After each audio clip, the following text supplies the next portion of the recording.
हिंदू मान्यताओं के अनुसार हिंदुओं में 4 धाम होते हैं: बद्रीनाथ, रामेश्वरम, द्वारकाधीश और एक जगन्नाथपुरी। हिंदू मान्यताओं के अनुसार ऐसा कहा जाता है कि जगन्नाथपुरी में साक्षात भगवान श्री कृष्ण का दिल रखा हुआ है। आजकल हम ऐसे दुनिया में जी रहे हैं जहाँ पे कुछ लोग सवाल उठाते हैं भगवान के होने और ना होने पे। इस मंदिर का कुछ ऐसा रहस्य है जिसको जानने के बाद हर किसी का होश उड़ जाएगा। अगर आप एक आस्तिक हैं या फिर एक नास्तिक हैं, लेकिन ये वीडियो अगर आप पूरा देख लेते हैं तो आप यकीन मानिए आपको भगवान पे यकीन हो जाएगा कि मैं गलत था ईश्वर के बारे में। ईश्वर तो है। चलिए मैं बात करता हूँ जगन्नाथपुरी के बारे में। आपको यकीन नहीं होगा, आप जितने भी मंदिरों में गए होंगे वहां पे आपने देखा होगा कि भगवान की जितनी भी मूर्तियां बनी होती हैं या तो फिर मेटल से बनी होती हैं या फिर एक स्टोन से बनी होती हैं। लेकिन आपको ये सुनकर हैरानी होगी कि भगवान जगन्नाथपुरी का मंदिर है, वहां पे जितने भी भगवान हैं सारी की सारी मूर्तियां लकड़ी से बनी होती हैं। अब आप पूछेंगे कि ऐसा क्यों? आपको मैं बताता हूं कि ऐसा क्यों है। बात करता हूं 3102 BC की। जारा नाम का एक शिकारी जो जंगल में शिकार करने के लिए जाता है, तभी गलती से वो भगवान कृष्ण पे तीर चला देता है। उसके तीर से भगवान कृष्ण की मृत्यु हो जाती है। जब जारा उनके पास पहुंचता है तो देखता है कि उसने कितनी बड़ी गलती कर दी। वो जाता है भगवान के पास और उनसे माफी मांगता है। जब भगवान कृष्ण बोलते हैं कि मेरी मृत्यु तुम्हारे ही हाथों लिखी थी, भगवान कृष्ण के ऐसे बोलने से जारा रोते रोते उनके शरीर का अंतिम संस्कार कर देता है। जब उनका शरीर का अंतिम संस्कार किया जाता है पूरे रीति और रिवाज के साथ, उनका अंतिम संस्कार करने के बाद जब उनका चिता शांत हो जाता है, तभी जारा क्या देखता है? जारा क्या देखता है? एक चमकने वाली चीज है जो चिता के पास ही जल रही थी। जारा उसको उठाता है और बेचने के लिए निकल जाता है। बेचने की तो दूर की बात है, उसको कोई हाथ तक नहीं लगाता है। क्या होता है कि जारा हार और थक कर उस चीज को एक लकड़ी पे रखता है और नदी में फेंक देता है। गुप्त साम्राज्य के समय अवंती राज्य में एक राजा होते हैं जिनका नाम दृष्टद्युम्न होता है, जो भगवान विष्णु के बहुत बड़े भक्त होते हैं। तभी भगवान विष्णु उनको सपने में आते हैं और बोलते हैं कि तुमको एक बार नदी में नहाना है और डुबकी लगाना है। डुबकी लगाते ही तुमको लकड़ी की कुछ ऐसी चीज मिलेगी जिसमें मैं हूँ। राजा के डुबकी लगाते ही राजा को कुछ दूरी पे एक तना दिखाई देता है। राजा देर न करते हुए उस तने को उठा लेते हैं और अपने महल में लेके आ जाते हैं। तभी क्या होता है कि राजा बहुत सारे मूर्तिकारों को बुलाते हैं, बहुत नामी नामी मूर्तिकारों को बुलाते हैं अपने महल में कि उनको एक मूर्ति बना के उस तने का दिया जाए। लेकिन सारे मूर्तिकार फेल हो जाते हैं और कोई भी उस तना का मूर्ति नहीं बना पाता। ऐसे ही बहुत दिन बीत जाते हैं। इन दिनों के बीतने से राजा को चिंता होने लगती है कि आखिर मैं एक मूर्ति नहीं बनवा पा रहा हूँ।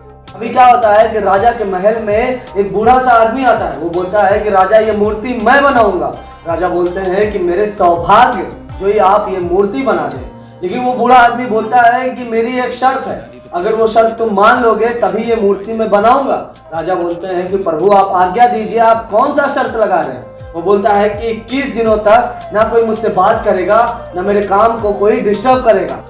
राजा खुशी खुशी शर्त को मान लेते हैं। तभी क्या होता है, मूर्ति बनने का काम स्टार्ट हो जाता है। वो मूर्तिकार अंदर ही एक कमरे में चला जाता है जहाँ पे मूर्ति बनाने का काम किया जाता है। लोगों को रोज मूर्ति बनाने की आवाजें सुनाई देती थी कि मूर्ति बनाने का काम चल रहा होता है। तभी क्या होता है कि अचानक से मूर्ति बनाने की आवाज बंद हो जाती है। इससे अवंती की रानी को बहुत ज्यादा चिंता होती है। उनको लगता है कि ये मूर्तिकार कहीं भूख और प्यास से मर तो नहीं गया। रानी दरवाजा खोलने की जिद करती हैं और उनकी जिद को राजा को मानना पड़ता है। तभी दरवाजा को खोला जाता है तो अंदर क्या देखा जाता है? अंदर तो कोई मूर्ति बनाने वाला है ही नहीं। सिर्फ और सिर्फ 3 मूर्तियां अंदर हैं जो लकड़ी की हैं। तीनों के तीनों मूर्ति उनके सामने रहती है, जो कि स्वयं जगन्नाथ जी का रहता है, उनके भाई बालभद्र का रहता है और उनकी बहन सुभद्रा का। तीनों के तीनों मूर्ति उनके सामने रहती है और जगन्नाथ जी में वही मेटल वाली चीज, वही चमकने वाली चीज रखी होती है जो कि कुछ और नहीं, स्वयं भगवान कृष्ण का दिल होता है। ये कोई नॉर्मल सा हार्ट नहीं है, ये एंसेंट एडवांस टेक्नोलॉजी का सबूत है। ये हार्ट एक एनर्जी से दूसरे एनर्जी में ट्रांसफर करता है और हम सभी लोगों ने तो पढ़ा ही है। Stone and metal are the good conductor of electricity and wood is the bad conductor of electricity. And idols of the Jagannath city to the made of the wood. और सिर्फ यही नहीं, हर 12 साल में भगवान जगन्नाथ का देह ट्रांसफर किया जाता है। इसका सिर्फ एक ही वजह ये है, इतनी एनर्जी वहां से निकलती है कि the wood depleted with time, इसलिए वहां से उसको बदलना बहुत जरूरी होता है। और इसी के साथ इसको बदलने का प्रोसेस जो है वो भी बहुत ज़्यादा ही इंटरेस्टिंग है। कहा जाता है कि हर 12 साल में एक दिन ऐसा होता है जिस दिन मंदिर में किसी को घुसना, कहीं जाना अलाउड नहीं होता है। कहा जाता है कि उस दिन पूरे शहर की लाइट काट दी जाती है और पूरे शहर का बिजली गुम होने के साथ साथ मंदिर की लाइट काट दी जाती है। मंदिर का जो मेन पुजारी होता है उसके आंखों में पट्टी बांध दिया जाता है, उसके हाथों में मोटा मोटा ग्लव्स लगा दिया जाता है और कंफर्म अंधेरे में उसको भेजा जाता है उस दिल को दूसरी मूर्ति में चेंज करने के लिए। इतिहास में जिन पंडितों को ये सौभाग्य मिला है कि दिल को इस मूर्ति से उस मूर्ति में चेंज करने का, उन्होंने अपने बयान में खंडित किया है कि जब भी वो हाथ में लेते थे तो उनको दिखाई तो कुछ नहीं देता था, लेकिन उन्होंने महसूस किया कि वो उनके हाथ में एक खरगोश है। माना यह भी जाता है कि अगर उस पदार्थ को कोई गलती से भी देख लेता है तो उसकी तुरंत ही मृत्यु हो जाती है। इसीलिए आंखों में बिना पट्टी लगाए कोई भी उस सेरेमनी को अटेंड नहीं कर सकता है। इस मंदिर के ऊपर एक झंडा है जो साइंस को बिल्कुल मात देता है। कहा जाता है कि ये साइंस को हमेशा से चकमा देता आ रहा है। साइंस भी हैरान है कि ऐसा कैसे हो सकता है। आपको तो पता ही होगा कि अगर हवा जिस तरफ चलता है पतंग उस तरफ उड़ता है तो झंडा को भी उसी, ये बिल्कुल हवा के अपोजिट उड़ता है। कहा जाता है ये भी है कि इस झंडे को रोज बदलना पड़ता है। किसी भी दिन आप भूल से या किसी भी कारण झंडा को नहीं बदल पाते हैं तो मंदिर पूरे के पूरे 18 सालों तक बंद हो जाएगा।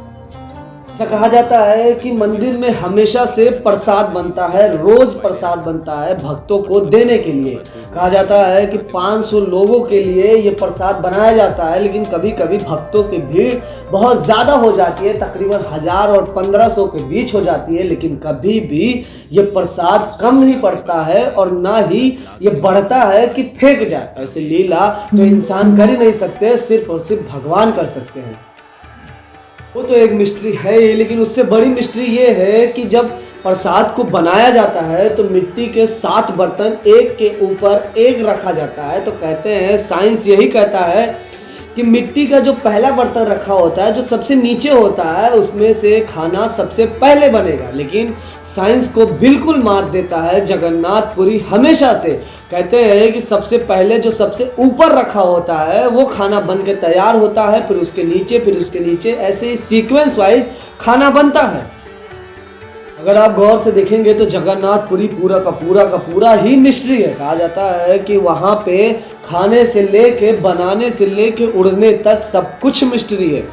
अगर आप लोग ध्यान से देखेंगे तो जगन्नाथपुरी का मंदिर अगर आप गूगल करके देखेंगे तो 200 फीट की ऊंचाई पे है, लेकिन फिर भी वहाँ का शैडो नहीं बनता। कहते हैं कि जगन्नाथपुरी का मंदिर कभी भी शैडो नहीं छोड़ता है, कि उस मंदिर के ऊपर कोई भी प्लेन उड़ाना मना है, इसको सरकार द्वारा मना किया गया। लेकिन चलिए, इंसानों को तो हम मना कर सकते हैं, तो इंसानों को तो हमेशा से हम मना करते आए हैं क्योंकि सरकार है, कानून है, लेकिन पक्षियों को हम कैसे मना करेंगे। लेकिन जगन्नाथ मंदिर में कुछ ऐसा है जहां उस मंदिर के ऊपर पक्षी भी कभी नहीं उड़ते। ऐसा कभी देखा भी नहीं गया है कि उसके ऊपर कोई पक्षी उड़ जाए।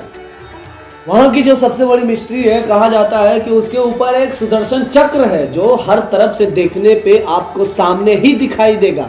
इस मंदिर में यह भी कहा जाता है कि यहाँ पे सिर्फ हिंदुओं को दर्शन करना अलाउड है, यहाँ पे किसी और जाति को दर्शन करना अलाउड नहीं है। इसका सबसे बड़ा उदाहरण यह है कि भारत की ex prime minister Indira Gandhi, जो कि एक फारसी है, हिंदू नहीं होने के बावजूद उनको दर्शन नहीं करने दिया गया। वो कहा जाता है कि उनका जो सरनेम है फिरोज गांधी, इस वजह से उनको दर्शन नहीं करने दिया जाता है। यहाँ पे अगर आप हिंदू नहीं हैं तो आपको दर्शन नहीं करने को मिलेगा। ये मिस्ट्री सुनने के बाद उनके गालों पे तमाचा है, जिनके मन में ये संकोच है कि ईश्वर है या ईश्वर नहीं है। अरे समझ जाओ तुम लोग, क्योंकि ईश्वर है, हमेशा से रहा है और रहेगा। ये मिस्ट्री जानने के बाद दोस्तों आपको खुद डिसाइड करना है कि ईश्वर है या नहीं है। मिलता हूँ मैं अगले कहानी में। जय हिंद।